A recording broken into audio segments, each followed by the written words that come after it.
Yeah, no, About yeah, Michelle. Took him to the med clinic or whatever. Yeah. Antibiotics and amoxicillin. Saturday. And on 4 or 5 days. You got some amoxicillin, which, you know, what goes on that. Today was basketball pitchers. Don't work out nice. Cheeks are puffy and everything. Yeah, I didn't ask you about it, I'm sorry. Thank you. Very thoughtful. Yeah, other than it's hard. I actually.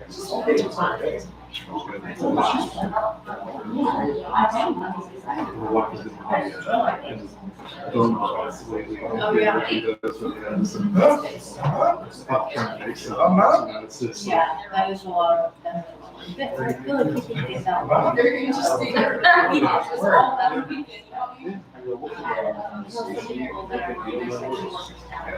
Governor took over. Superintendent.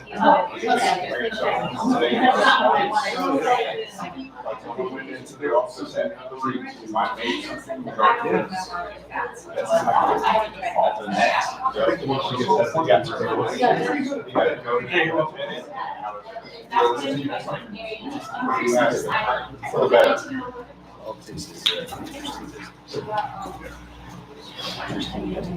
What's happening to this day? Yeah.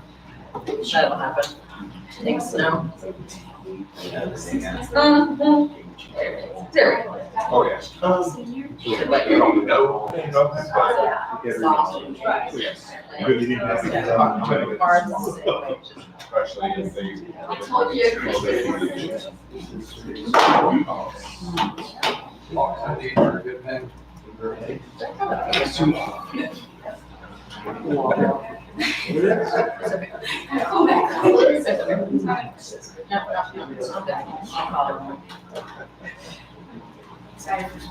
One thing I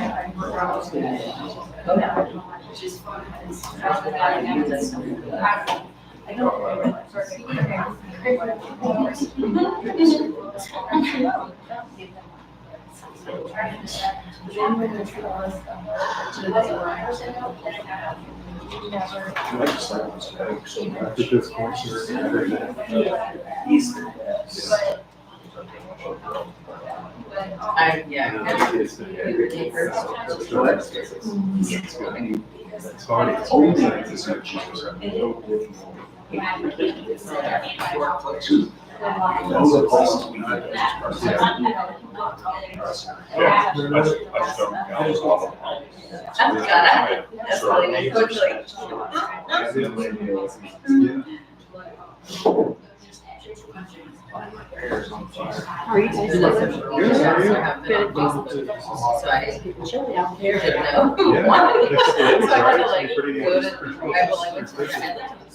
On the app first. And then I was like, all right, well, let's try it official. And I actually.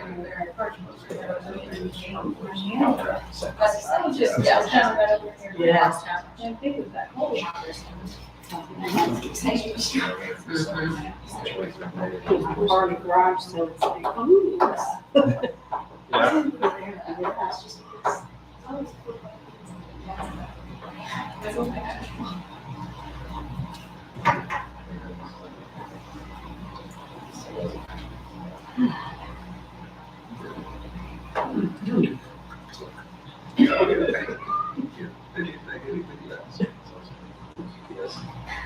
That's the game.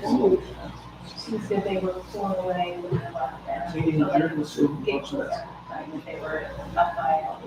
They were up 41-19.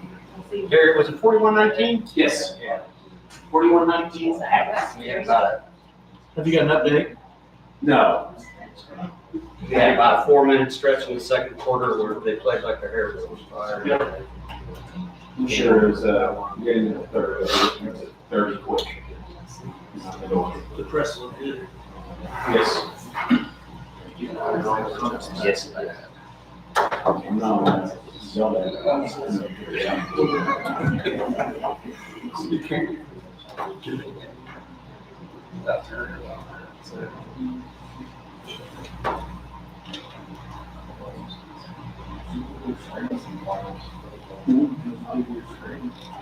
My sister. All right, you guys ready? So it's 7 o'clock. Anyone that would like to join us, please stand, and Ava Bedwell will lead us with the invocation followed by the pledge. Ava, the floor is yours. Father God, thank you for our school and community and the teachers and parents that just make it such a kind environment for the students. Thank you for this opportunity for this group to meet together and just make important decisions. And thank you for the people who organized it. But most of all, Lord, thank you for being the reliable and loving God we know you to be. Be with us as we get through these last few months in sports, academics, works, and home life. Lord, just please use us for your glory in these areas. Thank you, and in Jesus' name, amen. Amen. Pledge allegiance to the flag of the United States of America, and to the republic for which it stands, one nation, under God, indivisible, with liberty and justice for all. Ava, you are under no obligation to stay for what it will be a riveting organizational meeting. Thank you. Okay, this is, for the record, in the minutes, this is the annual reorganization meeting of the board.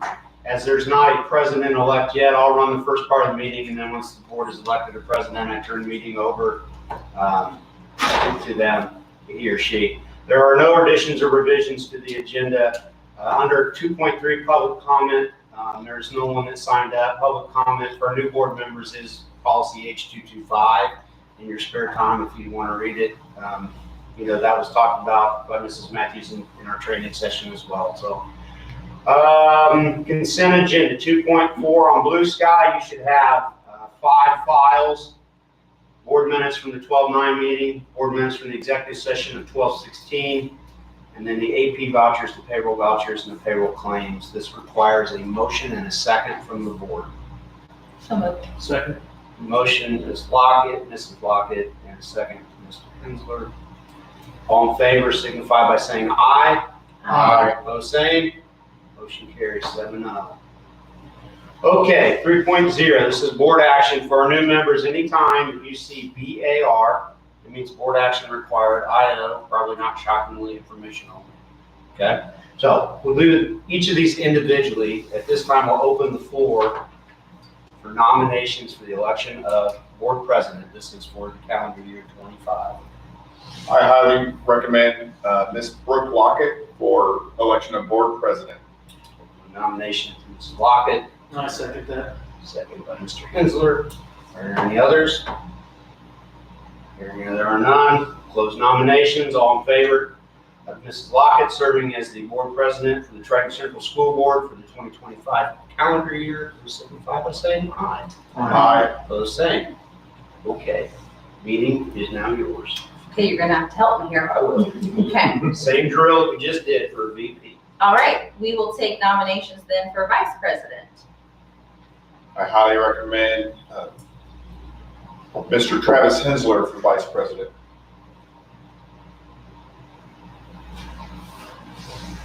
Second. Need a second? Seconded by Shay. Okay, yeah, everybody's new, okay. Give it plenty of time. So second by Ms. Tranchant. All of those in favor of Mrs. Tranchant being the vice president of the board? It's all right. Mr. Hensler, sorry, way off. All those in favor of Mr. Hensler being vice president of the board, signify by saying aye. Aye. All those opposed? Motion carries 7-0. Okay, rough start.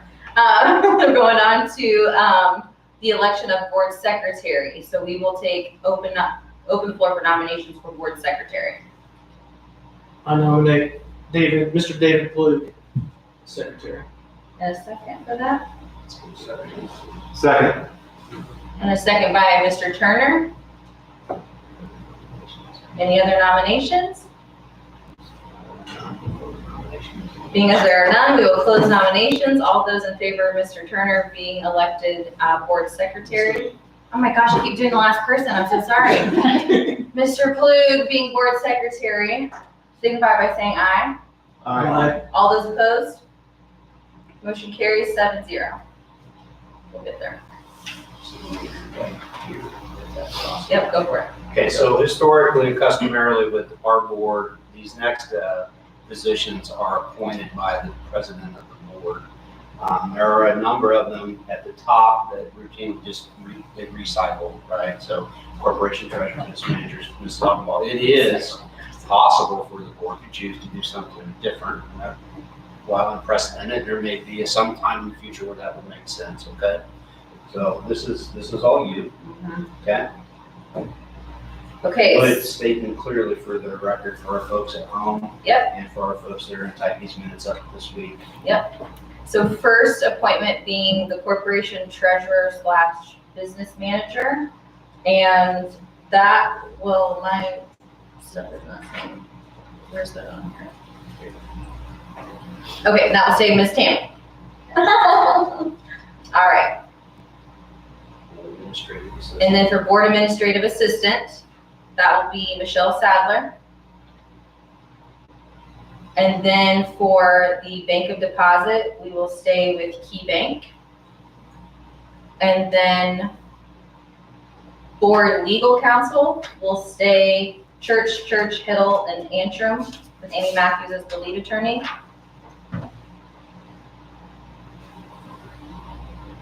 And then moving on to the different committees, first being the board policy committee. That'd be great. Okay, so for the board, before she makes the appointments, the board policy committee meets at various times throughout the year. It's a group of 3 people, okay? So it's there's no decision-making made in there, so it's not it doesn't require a quorum, and it's not an open meeting. It's a closed meeting because it has 3. That policy committee makes recommendations or provides insight. Policies are only enacted in a public session here. It meets throughout the year. The high point or the most work is late summer, early fall, because the session for the legislature ends in April or May, and then most of the legislation that's enacted has a start date of July 1. Does that make sense, you guys? Okay, so like, how often does this committee meet would be a natural question people would ask, and the answer is throughout the year, fairly sporadically, with the exception of the time frame I just laid out. Okay? We'll go one at a time. Yep. So first, the board policy committee. Let's have Mr. Hensler, myself, and Ms. Trajan. Okay, the next committee is the Board Facilities Committee. This is a committee that is, it's a regular meeting as needed. It really depends on our project bonding schedule. This group will need to meet this year.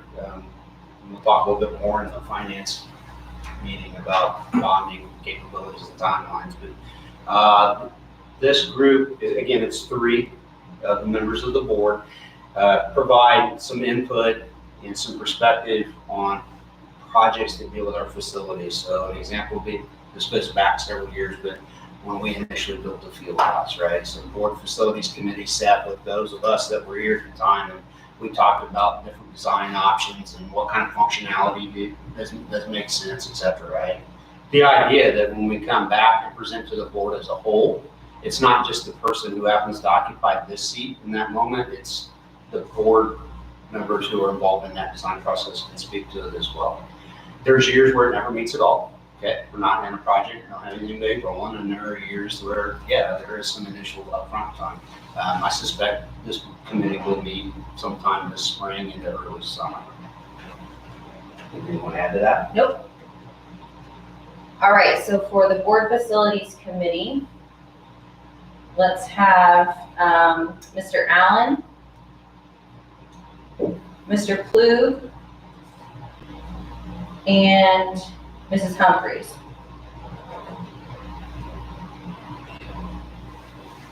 Michelle, you got that? The next committee is the Board Personnel Committee. This committee is responsible for doing superintendent's evaluation. It's done one time a year. It needs to be done once annually, typically done in the spring before the end of the school year. So coming up here in the next several months. Okay. For the Personnel Committee, right, yeah, we will have Mrs. Tranchant, myself, and Mr. Wilson.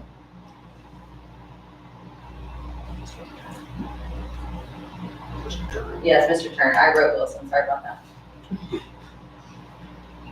Okay, Blue River Career Programs is our vocational center. We are one of the 4 school districts that share co-management of this. Setup as it currently is that the school board member, who is the appointed representative, is the primary voting official for us. Your job is to vote. Now, I'm the secondary, I'm a backup. So that group meets one time a month on the second Tuesday at noon. It's a difficult thing sometimes with people who do not work in education or don't work in the community. That's why the superintendents are the backup and the secondary vote. Like Karen did it this previous year. If Karen couldn't be there, then I would cover it, right? Once a month, 12 months out of the year. Karen, would you like to stay in that role? I guess. That's If time is permitting, is mainly my. yeah. The organization meeting of the Blue River Board has not occurred yet. I'm not aware of a change in the meeting times. To be candid, that's always been a challenge for us. Yeah. Who's available the second Tuesday at noon? Well, not many folks are available the second Tuesday at noon regularly, right? This will be my 3rd time, so hopefully next year somebody else can do it. We good? Yep. Okay, the last is the ISBA Legislative Liaison. This is the liaison. It's exactly what it sounds like. It's the liaison to the Indiana School Board Association. Our involvement in that, or your involvement as a collective board, has oscillated throughout the years. You are currently, or most recently, the liaison. Meetings, it's really up to the person. Yeah, there aren't a lot of meetings. I don't mind keeping that role. There's just a couple things that pop up here and there, but it's nothing that's scheduled. So I'll just keep myself in that role. Okay, that's it under that, and 6.0 would be meeting schedule. This does require board action. So that's it. We're voting on all of these. Yeah, I'm sorry. Yeah. Apologize. Yeah, you need them. Okay. Well, no, because it's a. Okay. So, all right. So now going to 6.0. Yeah. The calendar. Okay. So going to the Board of School Trustees meeting calendar. I've posted here on the screen. Does anybody have any questions about any of that for the next year? Yeah, a couple of dates. The reorganization, English, slowly. The reorganization meeting has to happen annually before January 15th each year, so that's why like tonight on the 13th, right? So we try to set that a year in advance. We try to plan it so that we don't hit vacation times when we're not here. Fall break. I'm going to defer to my calendar committee chair. We can bring it up. Do you remember what fall break is? This is outside of that time frame. I'm focus on spring break, guys. That's my strategy. We'll bring it up. I think this is a week after. I think it is. I think you're right. It's typically like a 7th is a Saturday, I think. It's the first week. Yeah. 25, 26 school. And we don't have any clips this year, so. There's that. Fall break, is that what you asked about? There's that. Yeah, that's October 6th and 10th. So we would be a week after. Okay, there's no further questions. Does require board action. All those in favor of the proposed meeting calendar for 2025? So moved. Second. We have, so moved from Mr. Klug and a second from Mr. Hensler. No, Oh, Mr. Allen. Sorry, Mr. Allen, you guys sound the same.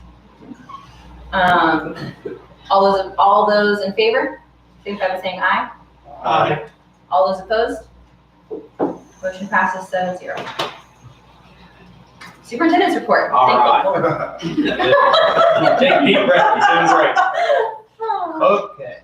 Under superintendent report 6.1, this is personnel recommendations. There are just a few. Nothing under 6.11 or 6.12. Under 6.13, this is non-certified retirement resignations or leaves. We have two.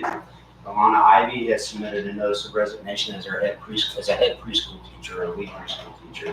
Michelle Moore submitted resignation as a route bus driver. Under 6.14, non-certain employments, Crystal Hyatt as a preschool IA, and then Carla Kesterman, recommendation to hire as a route bus driver. That's replacing or taking Michelle's route. 6.15.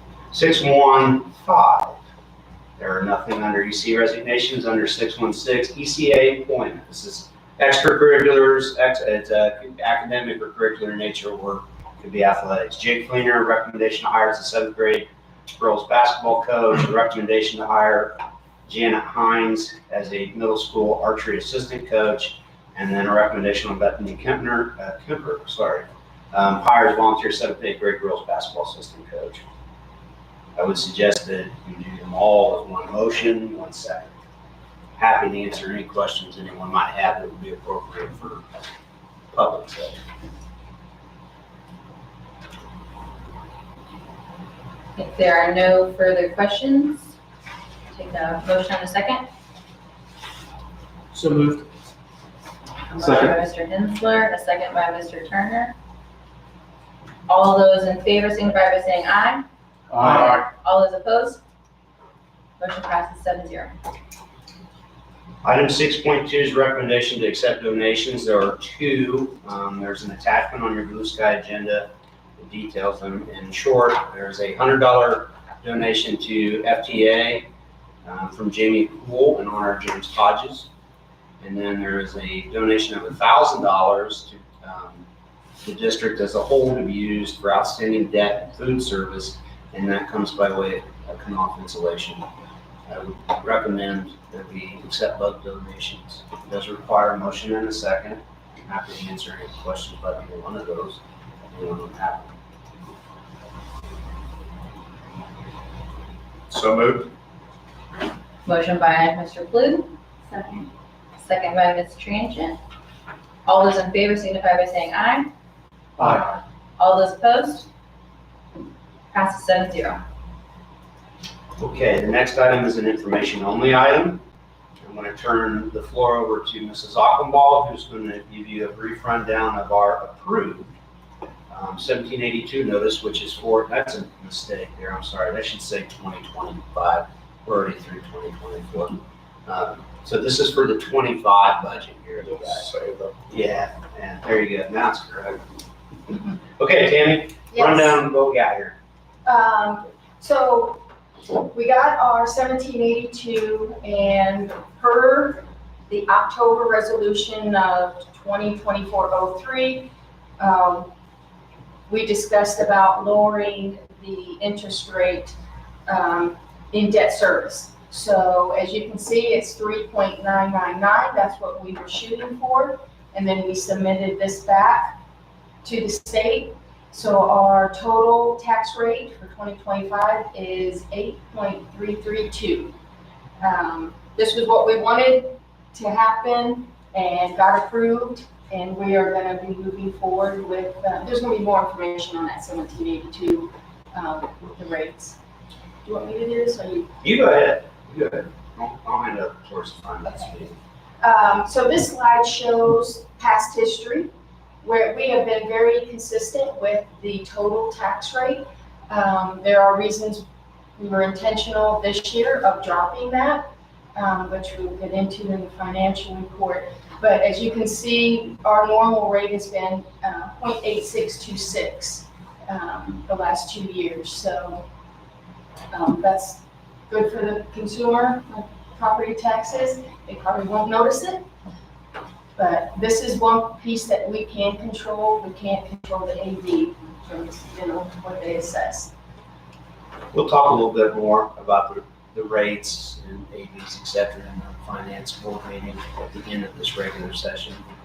What we do in January each year, we come back with what the approved statement is to demonstrate to the board that here's what we said we wanted to do, and there was a resolution this year, right? So there wasn't necessarily a choice, and we followed through and done what you guys directed us to do. Okay, Tammy, 6.4 is the December again. Not 25, 24, right? It's not. We're not there. Report, no, I want to move We're forward. crossing lines here. Okay, so this is the December 24, at the end of the year, fund report, snapshot of it. In education, you can see our balance. We ended up at the end of the year, 1.751, which is really great. We just have to remember, we did that transfer of almost $500,000 from curriculum material. We had a separate account, 900 account that held the curriculum material money, but now that we don't send out textbook rental fees to anybody anymore, they closed that up and transferred it over. So we have to keep that in perspective that it's a little false. But we will be spending that down when we start doing curriculum material ordering. So we kind of ended up a little bit less than what we had hoped for, but it's kind of what we expected it to be. In debt, we got our second round of property tax. We get that twice a year, and it comes into debt and operations. And we also have bond payments that happen twice a year, June and December. And that takes us to the ending balance of 1.490 going into 2025. Operations, again, we had our second round of property tax draw. 2024, we actually had to, our expenditures outpaced our revenue. Again, we're going to talk a little bit more about that in the financial report because there's a lot of factors into that. So we ended the year in the negative, but we were buying down our cash too. So we're going into 2025, 1.4. Rainy day, no activity, school lunch. You remember last month, we did not get our state reimbursement, so we got 2 this year. And you can see basically breaking even in the lunch account. And the 210 is, they keep that in reserve in case something happens, we can pay payroll bills or whatever. So this fluctuates a little bit. Any questions? We'll provide some more information when we get into the finance report. Thank you. Okay. This point in the regular meeting, we'll go from board members.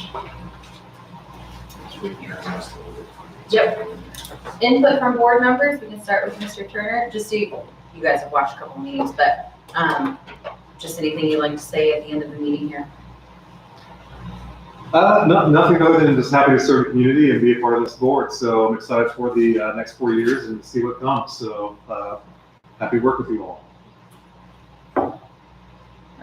Same, excited to go back and watch the county tournament. So it's fun to see both the boys and the girls in the championship.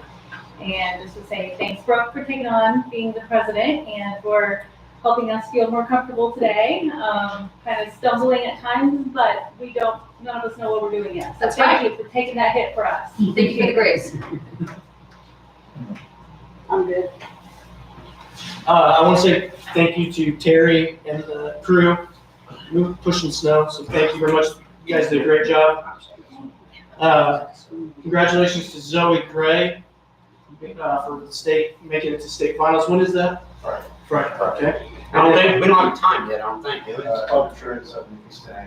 10th, okay, there you go. And then one more, congratulations hot off the press to the Lady Tigers for county champs, There you go. 68-30.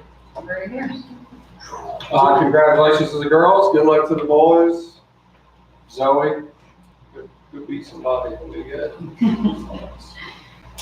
No, much appreciated all the campus help, to snowstorms and getting it ready for the next semester. That's big, and I know it's seamless, from what we see. So thank you very much, and that's all I have. Yeah, same for me. Thank you for the grace in my stumbling. I'm excited for this year for the board. I think I'm excited to work with you all. And I also want to thank you, Mr. Klug, for your leadership the last 2 years. Learned a lot from you as well, so thank you for that. Of what not to. Well, we all saw what not to do. And then thank you, Tammy, for all your hard work that you always do. Numbers are not my jam, so I'm so thankful that they're your jam. You do a wonderful job. And thank you for the donations. And then you stole my snow team.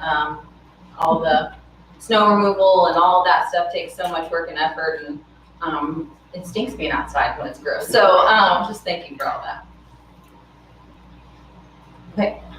I'll simply just add, because I want to be cognizant of Mrs. Trench's not subtle reminder. There's a basketball game going on. Welcome to you three. Look forward to working with you. Do great things for kids. I think next year's going to be exciting. No further ado, we should probably adjourn and get to the finance meeting so we can get to volume. So moved. Second. Motion made by Brooke, second made by Mr. Klug. All those in favor, signify by saying aye. Aye. All those opposed? Carry 7-0. Meeting adjourned. Okay. Okay, we're going to officially open the Board of Finance annual meeting.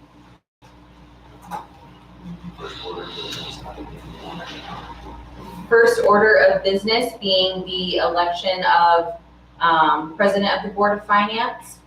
And that would, okay, we will take nominations for that role. Yep. And Historic, it does require nomination, it does require board vote. Historically, the president and secretary of the Board of Finance are the same as for the general board. There's nothing in statute that says you have to do that. You do it any way you want. Has to be a member of the board, I would add, I guess, but historically it's just been the same. Yep. Okay, any nominations for President of Board of Finance? I move to nominate. One of you got it. Brooke Lockett. Nomination made by Mr. Bensler, myself. Any others? Seeing as, you're so good at this. Seeing as there are none, we will move, we're going to do this separately, right? We have to close nominations. Okay, we'll close nominations. Submit nomination to the board for vote. All in favor? All those in favor of myself being the president of Board of Finance, signify by saying aye. Aye. All those opposed? Carry 7-0. And then moving on to the election of Secretary of Board of Finance, open the floor for nominations for that position. I'm going to break from tradition on this. I recommend the Secretary of Board of Finance be Shay Tarantula. Any other nominations? And that's due to her background and what she does for a living and deals with numbers and finance. Perfect. No other nominations? We'll close the floor for those and vote. So all those in favor of Mrs. Tranchant being Secretary of Board of Finance signify by saying aye. Aye. All those opposed? Carry 7-0.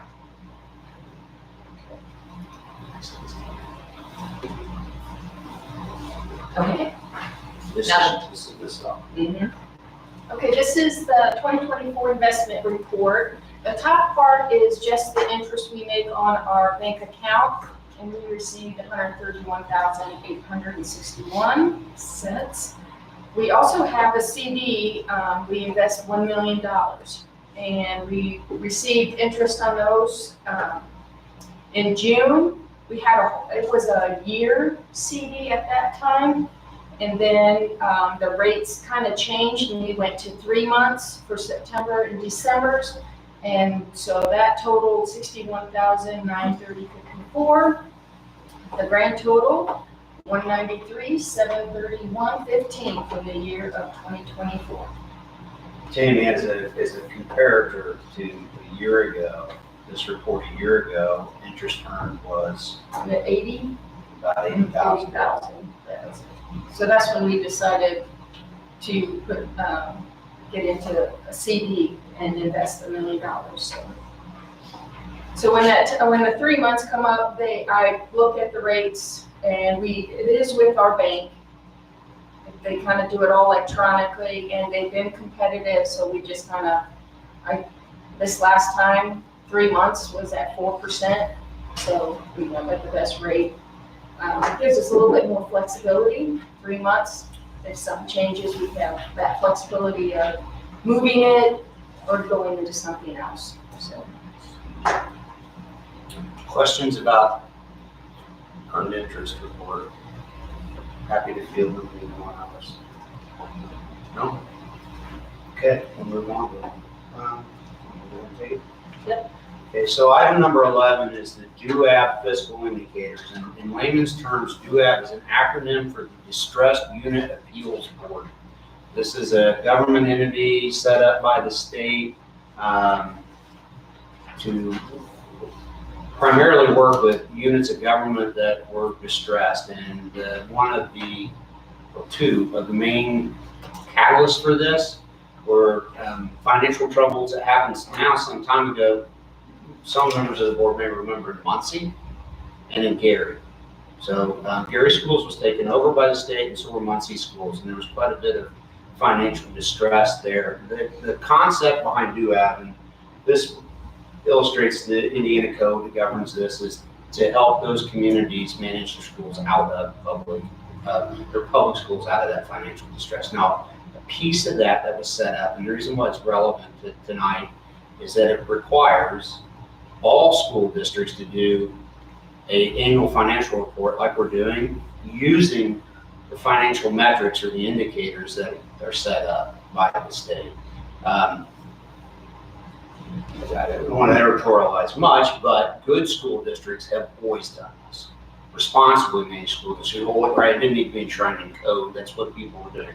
Unfortunately, not everyone was doing that. So what the legislature did is they took that kind of local choice out and said, you will do this, okay?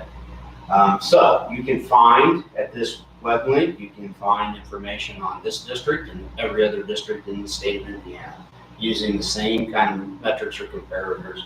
So your apples to apples is largely you can do. Does that make sense, you guys? Okay, for the 3 new ones, I know this is like brand new, right? And for you guys that are returning, you see it like one time a year. So, okay, so let's talk about us. The first piece is enrollment data. And so what you see here is ADM, which is an acronym for Average Daily Membership. That's a fancy way of saying the number of kids enrolled in your school. This count is done twice a year. It's done in the fall, October 2nd, and it's done in February. Our funding for our education fund, and we'll talk about this more in the months to come, what's in the education fund and what's not. If you remember back, you guys all attended the budget session. It was long, I know. Primarily it's teacher salaries, it's delivery instruction, etc. That's all state revenue. Okay, so the money that is the revenue that goes into the education fund. It's based on a certain number of dollars per student, right? And then those counts are done in October and February. What you see here in the top line is what our enrollment is district-wide going back to 2008. The light green is our in-district student population. That's kids whose families' legal address is within the geographic boundaries of Triton Central Schools. The dark green is the number of students who transfer to us from out of district, okay? And so what you see here in a trend is that our number of kids out of district has steadily increased over the years, while our number of kids in district have declined. In 2021, we had a gentleman come and do a demographic study for us. I think Dave, you might have been the only one on the board at that time in 21. Jerome McKibben takes the census data, and so 2020 data would have been the latest data, and does projections of what your student enrollment will be. And we have it all the way out to like 2032. Okay, so what is true here for us is true in every district largely in the state of Indiana, minus a few, and frankly is true for the nation as a whole and every industrialized nation in the world. And that is that there are fewer childbearing age women having fewer children. Okay, so the number of prospective students in a school industry, we'll say, is steadily decreasing because of birth rates. Okay, and so in our district, or geographic bounds, we're going to see about a 2 to 3% decline just based off birth rates. Like it's baked into the numbers from years ago. You guys tracking with me? Fewer women of childbearing age having fewer children. Okay, your revenue into your education fund nearly correlates 1-to-1 to your student count. Number of kids go up, money goes up. Conversely, students go down, money goes down. You guys good with that? Okay, so we will have some conversations later in the spring when we're talking about strategic plans for our district and how we maintain and sustain our programming and our operations, right? And keep this industry business what it has been and we want it to be. This is critical to that because we know that we have fewer customers, right, coming into us from our own geographic boundaries, right? And it really, that's the way to look at it, guys. Customers. We have a product that we produce. It's an education experience. Our customers, which are our students and their families, they can go, quote unquote, buy that experience anywhere they want in the state of Indiana. Their open enrollment is a reality of our world, right? So they can go anywhere they want, okay? Just like any kid can come to us from outside. Tracking with me? Okay, so this just shows you, I mean, we're under 1,000 in-district kids for the first time going back to 2008. And that number will decrease by about 2 to 3%. This was a pleasant surprise. I mean, you'll see the three principals nodding knowing because we've had long discussions about this. We really estimated that this number this year would be 1335. Based off our projections from Jerome, that's what we thought. We had an uptick of kids choosing us over their home district coming to us, and that's why we held court, so to say, or held serve for you guys. Okay, you guys good? Ask questions as we're going through this, okay? So that drives the funding for your education fund. That money is called basic tuition. Again, largely from statewide sales tax, little income there, but it's raised statewide, so it's not local money. It comes from all across the state. If you look back to 2019, this is in essence, for lack of a better term, what the value of each customer is for us. So unlike we talk about we're gonna operate like a business. We talk about it all the time to the point like these guys all want to, throw up for me saying that, but it's true.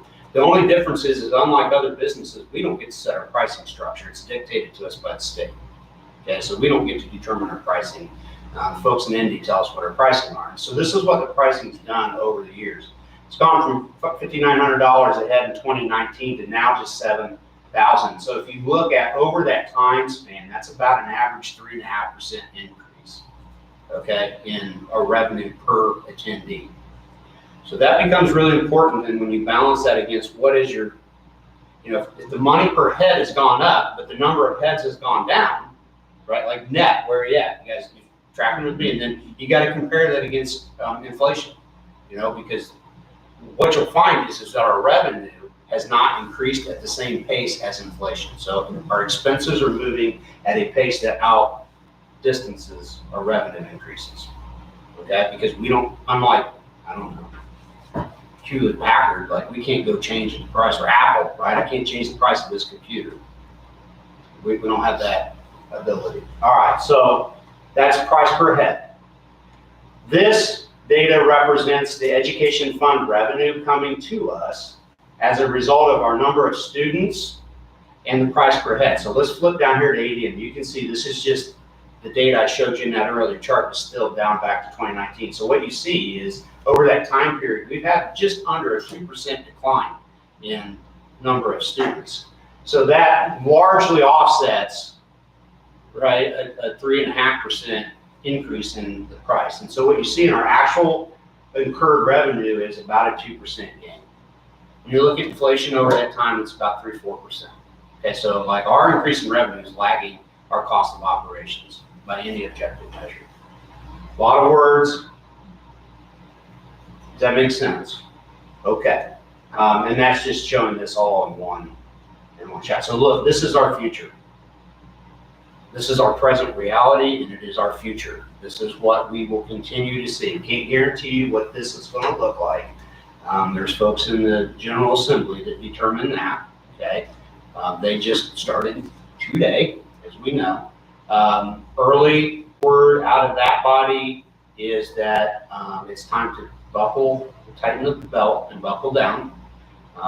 Phrases that I've heard used by those who are in the decision-making roles are, we need to return to historic funding levels of 2018-19. So we're not going to get an influx of money, okay? And in fact, what I would tell you, again, I will not editorialize. I have my own opinions on a lot of this, nuanced and well thought out and shared with select members of my family and what few friends I have. This is touted by the legislature as historic investments in education, and that is partially true. The legislature made historic investments in education, but not in public education. Okay, and so the reality for us here locally is more modest increase than what might be touted on mailings that come to your mailbox. Okay, for us, we know what the future looks like. Like, we can plan for it. We know what's out there, right? And we talk about it quite candidly in this room and amongst the leadership body every single day, right? So it's not a surprise. We know, but it's inherently important for me to make sure that you're aware. So we're going to have some conversations in coming months about things we need to do strategically so we can still provide the types of things for our kids, our customers, that we have always done and want to continue to do. All right? Okay, questions about this thing? Enrollment going to go down. Increases per head will not probably offset it completely. Who knows what inflation is going to do? All right. That's the education fund. So that's money statewide, not raised locally, right? Doesn't matter where the kid's from, where mom, dad pay their tax bill at. Like, that money comes with them, irregardless of where their home is at. It's from the state. Now, this next piece is local. So our operations fund, which is what pays for, Mr. Coons and the custodians, the trucks that pushed the snow this week, right? The buses that we ran and valiantly tried not to have go off the road, the fuel that's in them, et cetera, all comes out of our operations fund. That is funded with local tax dollars, property tax dollars, of which there are two main components. What is our tax rate, and what is the value of property in our school district? That's called CNAV, Certified Net Assessed Valuation. So, like, it's residential, it's commercial, right? It would be rentals, etc. You guys good? Okay, so what you see going back to 2011 is this is the certified net assessed valuation of the district over time. And you can see a pretty healthy increase here, right, over the last several years. Important to know that because I think it's the canary in the mine shaft. You guys know that saying? Okay, so in a mine shaft, keep canaries because they'll actually get low bird guys first. That's a not subtle indicator to get out of the mine shaft. Okay, so it's a sign of what's to come. There's a lot of reasons why this has trended up. Mr. Chandler could probably speak at length about the residential pieces of this. I mean, anyone who owns a home knows what's happened to the market value of your home in this current market, right? And so certainly that's a piece of it. Our district has a property mix that is not just residential, but it has a large agricultural component, right? Okay, and so agricultural ground for tax purposes is valued by the county through a state formula given to them, and there's a number of things that go into that, grain pricing, etc. Right? But what we've seen is the value of ag property assessment has gone up substantially in the last several years. I show you this as a preparation for what I think we will see happen this spring. The last time that ag ground gained value like that quickly was in 2015, 2016. And so what happened in the legislature then was they went in and they revised the assessment formula for agricultural property, right?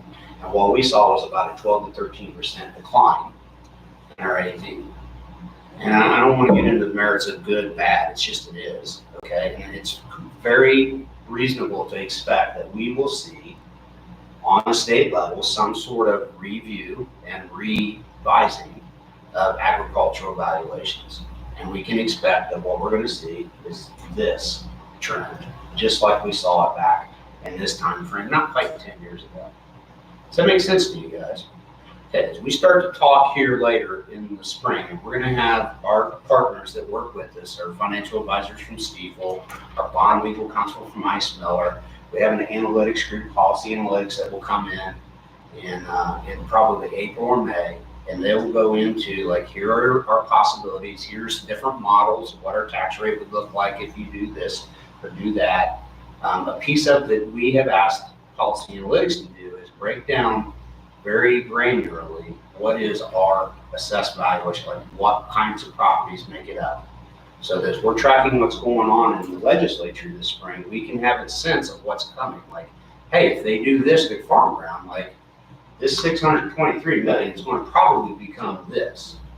You guys following me? Okay. So I'm presenting it to you tonight so that you have some context in April, May, when those folks are here. I'll bring some independent people. I think it's important that you hear from us. I think it's also that you hear from those that guide and help us here behind the curtain. Good? Questions about any of that? Okay. Let's talk about then the levy. So the levy is the actual amount of money that's raised through property taxation by the school. It's a real simple formula. If you take your tax rate times your AV divided by 100. So your tax rate is a certain amount per $100 of value of assessed valuation. Simple multiplication. 2 times 4 is 8, right? Okay, so if you got a tax rate of 2 and an AV of 4, you got a levy of 8. Listen, you follow me? Yeah. Equally true if you have a tax rate of 4 and a lesser value of property, right, of 2, still 8. So you can have a low AV and a high tax rate, you get to that 8. You can have a lower rate and a higher AV, you get to 8. Works both ways, largely. Okay, so what this shows is what our levy, so that, I guess, Bobby, you were the math teacher, product, right, of that multiplication has been over the years. The rules of public finance in schools changed in 1819, and that's why you see we made a very conscious effort, clearly, in these years to keep our levy quasi-level, which meant no new revenue in essence, okay? In 2018-19, changes to how schools are funded and how our operations fund specifically works changed that. And so we went to a model that you will see in this next slide where we manage to a rate as opposed to a levy. So we don't do assessment. Like, I don't go out and tell you what your house is worth, right? Like, I don't send Bobby out to go assess, well, I'll use Kemper because we just, employed her, but like, we don't go out and tell the Kempers what the farm ground's worth, right? That's the state and the county that do that. The only thing that we really control is what our tax rate is, okay? So that's this next chart. This is our tax rate. This is per $100 value of AV, and it goes all the way back to 2011. You can see we made a very conscious effort to keep it around 86 cents. To give you a sense of relative value, the average school tax rate in the state of Indiana hovers right around $1.05. So our district is 20 cents less than the state average. And I will argue until my dying day that we provide an incredible amount of value, right, at that level. There are those that are, much higher, right, above $1.05, like considerably higher. So we dropped this a little this year for a couple of reasons. And I know we talked about it in the budget meeting, and I'm going to, again, I'm giving you things that make sense then in a couple months.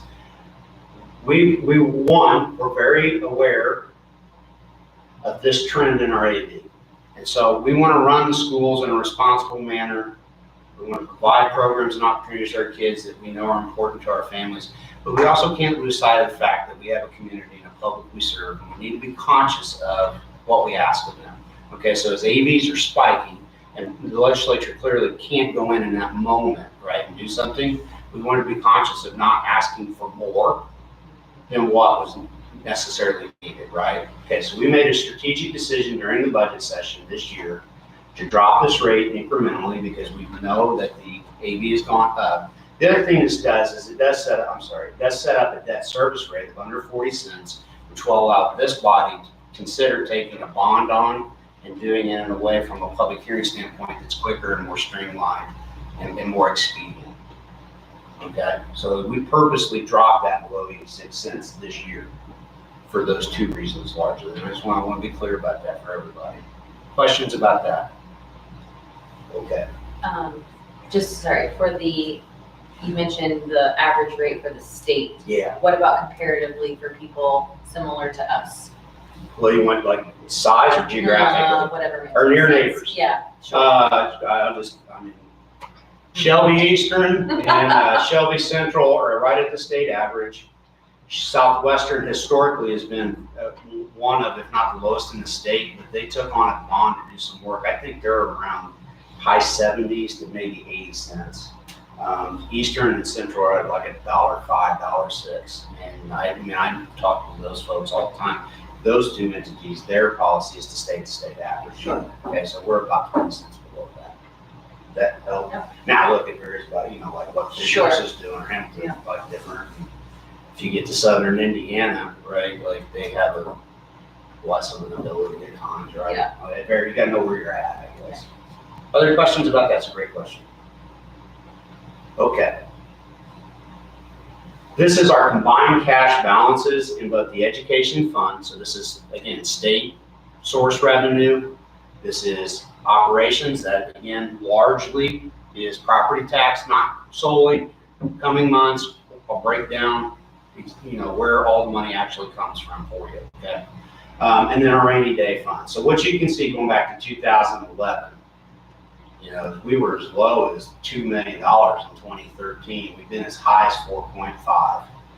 The question that would be natural to ask, and all of you should be asking, if not allowed in this meeting, but certainly quietly in your own mind, is, well, what's an appropriate level, Mr. Hope?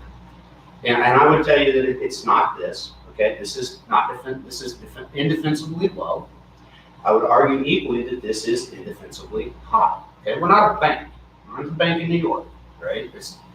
That's not what we're here to do, again, because at least a portion of this is from local taxpayers, right? And so we should only ask of them what it is that we need legitimately, right? And I don't know about you guys, but I don't love my money sitting in DC, right? I'd rather sit in my account. Well, look, that same logic applies for us as an entity. Their money should not reside in our bank account if we don't need it. And so we've made a real conscious effort from the pandemic on, right, to try and get this to a manageable level. Why did this spike? Well, there's a number of reasons. There are several $1 million of federal funds that got printed up and sent to the states that basically supplanted cost, right? And so, one of the oldest ideas in finance is that the other guy's money's worth, worth less than yours, you use their money, right?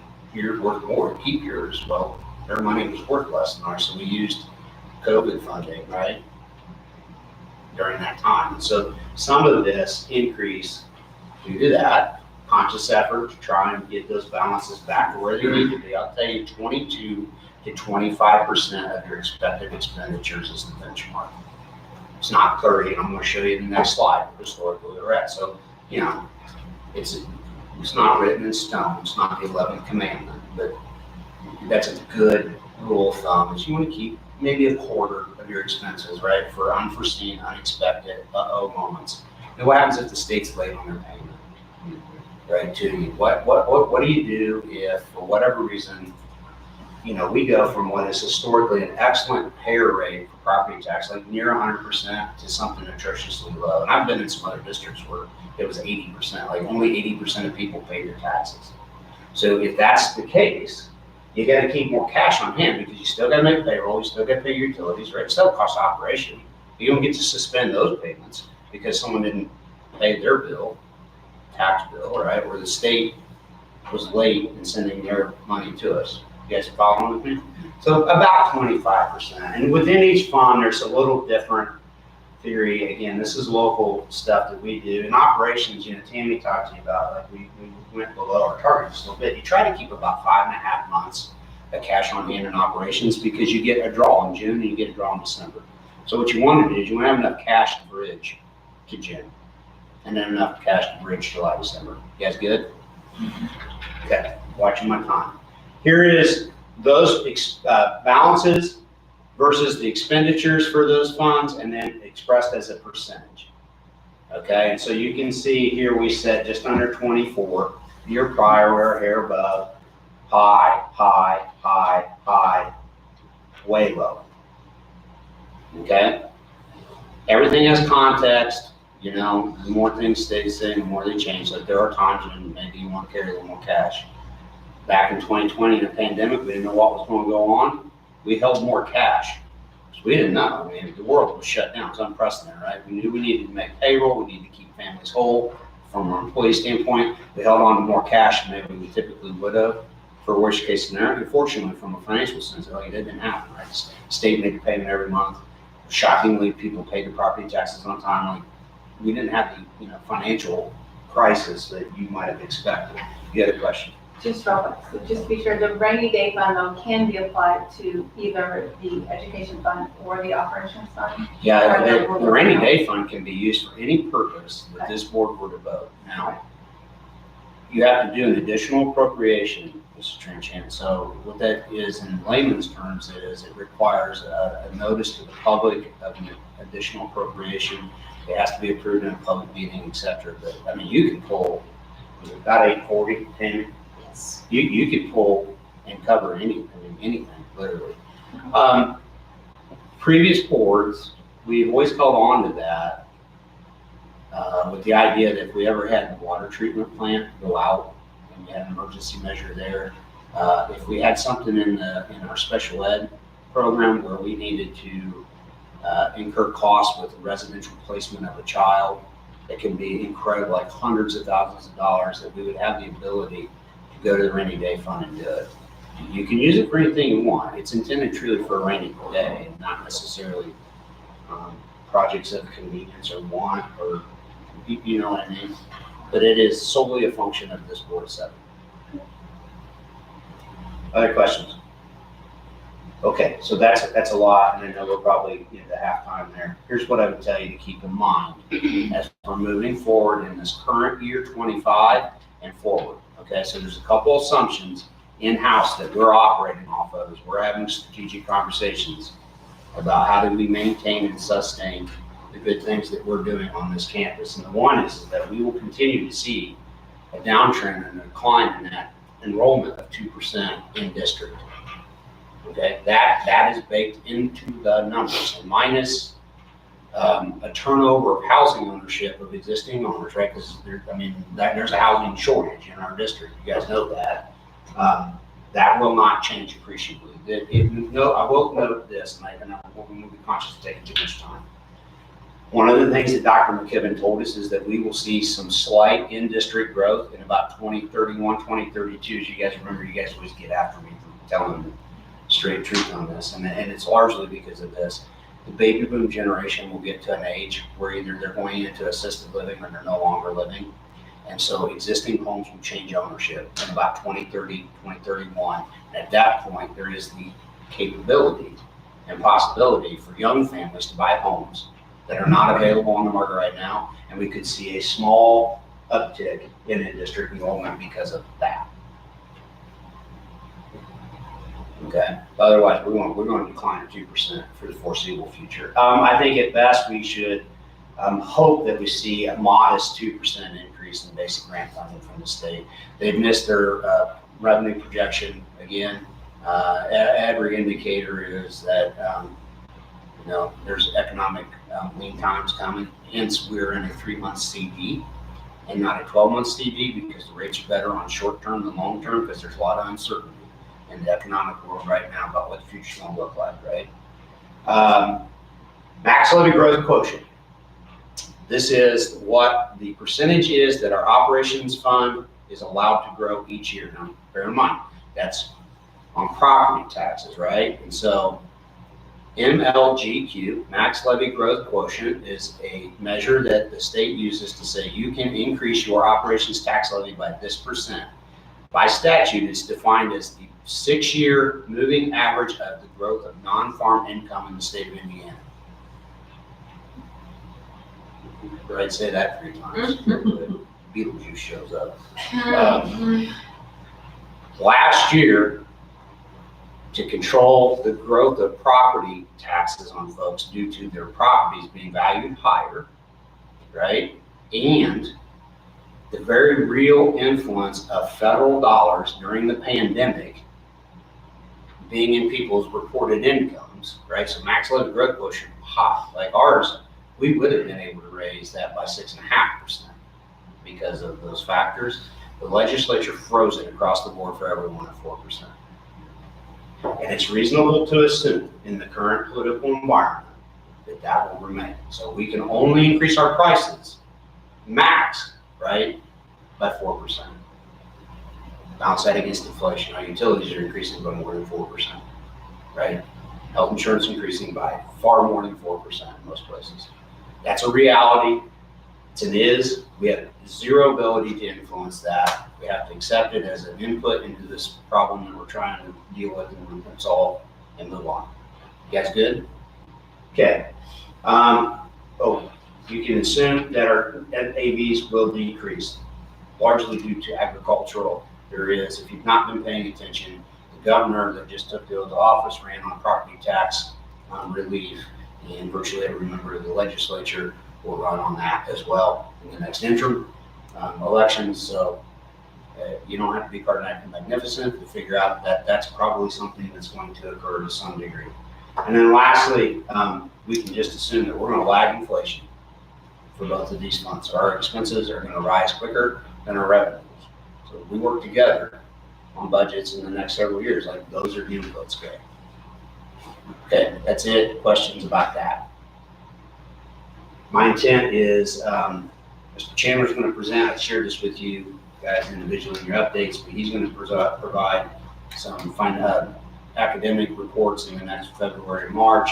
I will have a little bit of other financial stuff to get you up to speed because we have some decisions that we will want to make in an April-May timeframe. Okay, but for tonight, that's fine.